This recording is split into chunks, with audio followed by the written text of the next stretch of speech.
Oke, pada pertemuan kali ini kita akan membahas berkarya seni rupa bab 1, berkarya seni rupa 2 dimensi. Tujuannya adalah setelah kalian belajar ini, kalian diharapkan agar bisa mengevaluasi konsep, unsur, prinsip, bahan, dan teknik dalam berkarya seni rupa.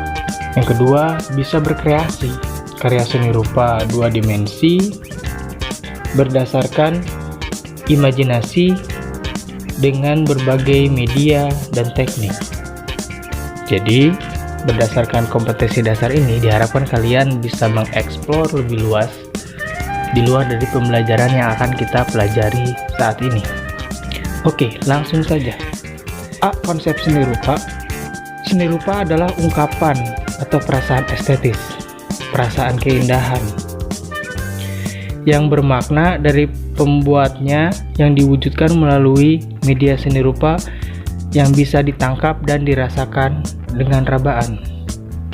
Dari sini kita bisa tahu apa sih hakikat seni rupa. Jadi seni rupa adalah ekspresi atau curhatan dari yang membuat karya, tetapi tidak dengan cara norak.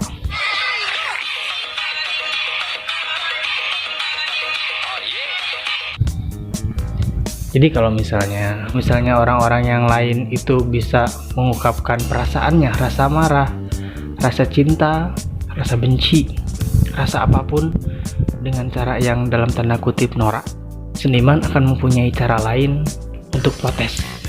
Nah, kalau seni rupa protesnya melalui karya seni rupa. Apa itu karya seni rupa? Karya yang berupa berwujud. Hasil curhatannya itu mempunyai wujud, bisa dilihat dan bisa diraba. Oke, apa saja unsurnya? Itu ada 2. Yang pertama wujud, yang kedua isi. Wujud, jelas seni rupa harus berwujud, karena kalau tidak berwujud tidak bisa dinamakan seni rupa, itu seni yang lain. Wujud itu yang bisa dilihat dan bisa dirasakan secara indrawi. Apa itu indrawi? Bisa dirasakan oleh indera di tubuh kita. Seperti kita tahu, kita punya beberapa indera yang bisa mengirimkan sinyal kepada otak untuk mengartikan sesuatu. Ada indera penglihatan, ada indera penciuman, ada indera pendengaran, ada indera peraba. Nah, seni rupa adalah seni yang hanya bisa dirasakan oleh 2 indera maksimal, indera penglihatan dan indera peraba, yang kemudian disalurkan ke otak untuk bisa dirasakan oleh hati. Oke, yang kedua ada isi. Isi itu apa? Isi itu ideoplastik atau aspek ide, gagasan.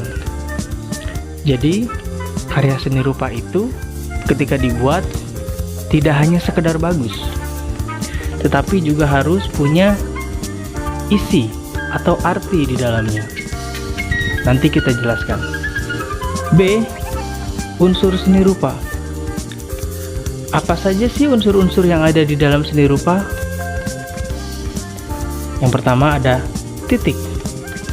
Titik merupakan satu tanda yang dibuat dengan 1 kali tekanan menggunakan alat tulis atau alat lukis. Titik dapat pula dikatakan sebagai suatu bentuk yang paling kecil dari seluruh rangkaian bentuk yang dibuat dalam pekerjaan menggambar atau melukis. Jadi unsur yang paling sederhana dalam seni rupa adalah titik. Yang kedua ada garis. Garis adalah hasil goresan atau tarikan dari titik A ke titik B.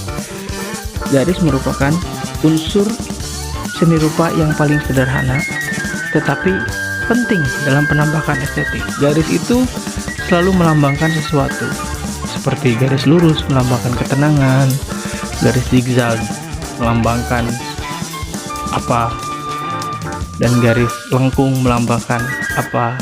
Itu ada artinya. Yang ketiga ada bidang. Unsur bidang dalam seni rupa adalah perkembangan dari penampilan garis, yaitu perpaduan garis-garis dalam kondisi tertentu. Beberapa garis yang membentuk pola tertentu itu disebut bidang. Satu garis ke atas, satu garis ke samping, satu garis ke bawah, satu garis lagi ke samping akan membentuk bidang persegi. Setelah bidang, ada ruang. Ruang adalah keluasan dari satu bidang atau permukaan yang mempunyai bentuk dua dimensional. Ruang sebenarnya tidak dapat dilihat atau hayalan, jadi hanya bisa dihayati. Jadi dalam satu kertas kan dua dimensi ya, tidak bisa dilihat dari tiga dimensi. Tetapi dengan media kertas kita bisa menggambar sesuatu yang terkesan tiga dimensi karena ada aspek ruang. Selanjutnya kita punya warna. Warna merupakan unsur seni rupa yang paling menonjol dan paling penting, serta telah diakui sebagai salah satu wujud keindahan yang dapat diserap oleh mata manusia. Warna juga penting untuk mengekspresikan perasaan. Contohnya warna hitam yang melambangkan keteguhan hati, warna putih yang melambangkan kesucian. Ada fakta-fakta lain bahwa warna juga bisa memberikan efek kepada otak kita. Katanya warna merah itu membuat kita lapar, makanya setiap restoran atau kedai makan kebanyakan memakai warna merah dicampur dengan kuning karena diyakini akan menimbulkan rasa lapar. Selanjutnya, kalau ada warna yang bisa membangkitkan rasa lapar, adakah warna yang bisa menekan rasa lapar? Katanya warna biru bisa menghentikan rasa lapar. Dicoba saja. Jadi intinya warna itu akan berpengaruh terhadap perasaan yang dihasilkan oleh karya. Yang keenam ada tekstur. Apa itu tekstur? Adalah unsur seni rupa yang memberikan watak atau karakter pada permukaan bidang yang dapat dilihat dan diraba. Tekstur yang dapat dilihat atau diraba pada permukaan bidang dibedakan menjadi tekstur alamiah dan tekstur buatan. Yang ketujuh, bentuk. Bentuk dalam seni rupa diartikan sebagai wujud yang terdapat di alam dan tampak nyata. Misalnya membuat bentuk manusia dan binatang. Ada juga bentuk yang hadir karena tidak dijiwai atau secara kebetulan.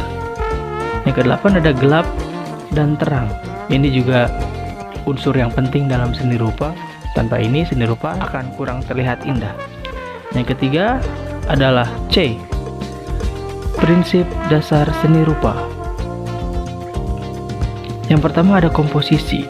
Komposisi merupakan satu cara dan ketentuan untuk mengatur, menyusun, meramu dasar-dasar kaidah yang ada hingga mewujudkan suasana dan tatanan yang harmonis. Berarti komposisi itu lebih mengacu ke tata letak objek, ya kan? Nah, ini sudah termasuk ke komposisi yang baik lah. Ini masuknya ke simetris. Kalau misalnya tidak ya berarti simetris? Center itu berarti berpusat di tengah objek gambar. Jadi simetris itu tidak harus kaku, sebelah sini anggur ya? Iya, bisa yang center atau misalnya condong yang rata kiri, rata kanan. Iya, ya margin. Kan, ya berarti itu kan ngacu ke simetris atau asimetris. Ya, oke. Ya, itu. Itu untuk komposisi. Nah, komposisi seperti ini kan berarti kan ngumpul. Ya kan? Tinggal kita menentukan angle. Sudut pandang. Ya, dari ya depan, kan? dari samping. Mau dari mana nih lebih indahnya? Apa nih yang ditonjolkannya nih? Okay. Dari kumpulan buah ini saya lebih fokus ke titik fokusnya ke yang mana? Oke. Iya kan? Nah, itu. Nah, yang kedua ada keseimbangan. Beberapa bentuk tadi harus diseimbangkan. Tidak ada sesuatu yang berlebihan dalam karya seni. Sesuatu yang berlebihan dalam karya seni akan menimbulkan rasa bosan bagi penikmatnya. Nah, keseimbangannya berarti bisa keseimbangan main di latar. Latar itu berarti kan ada objek, ada latar. Iya kan? Ada objek, ada latar. Nah, latarnya ini gimana? Mau pandangan burung dari atas, pandangan katak dari bawah. Ya, oke. Tuh. Nah, keseimbangan ini berarti dari tergantung ininya ya, asimetris atau simetrisnya. Nah, ini kan berhubung simetris, berarti jarak ini sama.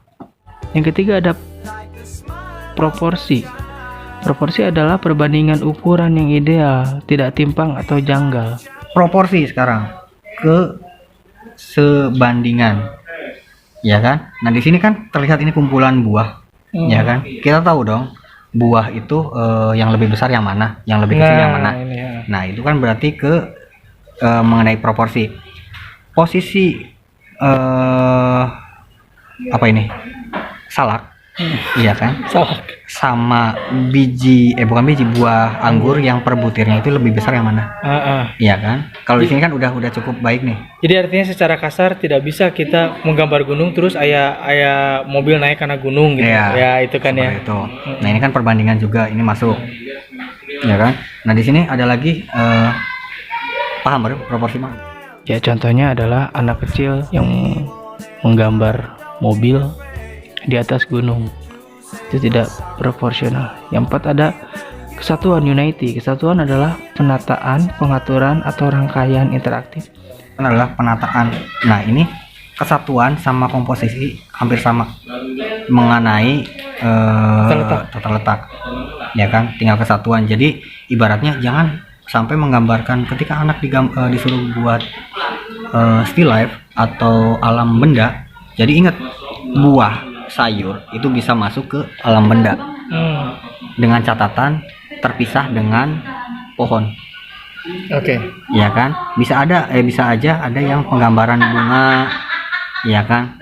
Kadang ada yang di vas bunga hiasan, ada yang emang bunga asli yang nempel di pot.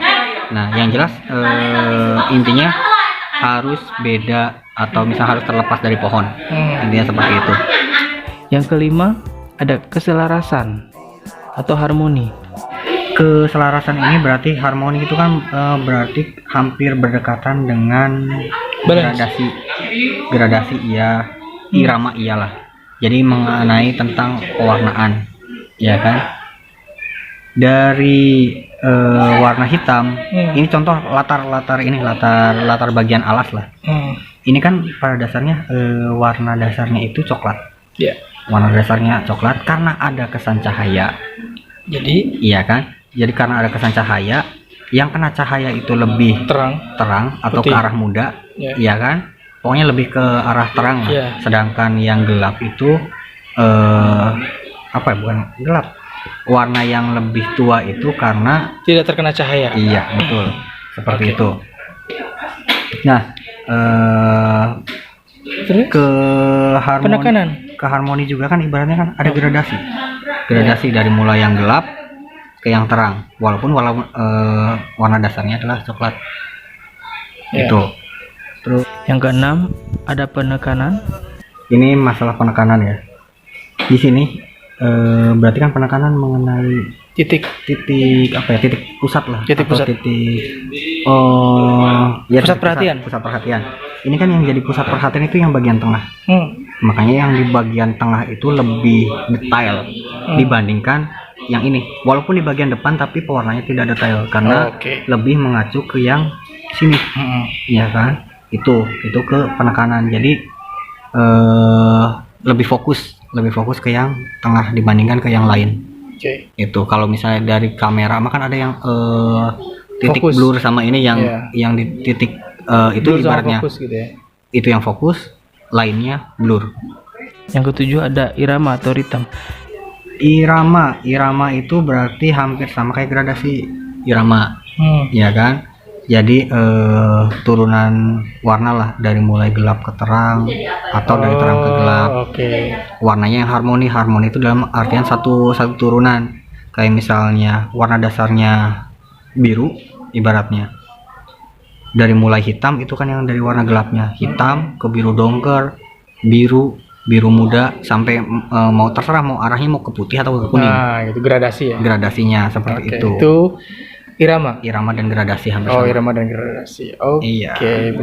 Yang kedelapan ada gradasi. Gradasi adalah susunan warna yang didasari pada tingkatan tertentu pada sebuah karya seni. Gradasi akan membuat sebuah karya menjadi lebih hidup.